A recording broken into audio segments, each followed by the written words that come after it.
bafowethu namhlanje into engewenile engeweniswa abaculi bakaMaskandi bonke ebebengikhankasela nabalandeli babo. Ngiphinde ngibongele indlamlenze ukhuzana Mfokampongose ngento ndayitholile. Enkulu engaka ukuhlonishwa kakhona kuLanombani, akuhlonishwa Nombani mfana impela ngakamana agijime uyovula umsakazo ngempela enyanya abantu. Ngoba kusho ukuthi unyanya bonke abantu sebephumelele.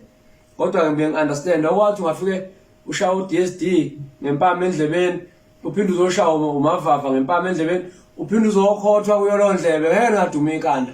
Bafuna ngicela sim-understand yabo nje becula nje ucela simthengele isidwaba siyoMaskandi ngoba sesimfanele akaligqoki ibheshu yena unkosikazi ufuna isidwaba. So mthengele isidwaba fowethu. So ubona senza kanjani lento ngicathiza nemali uzosithola Mfokamanqele isidwaba kunankinga ngiyabonga bafowethu.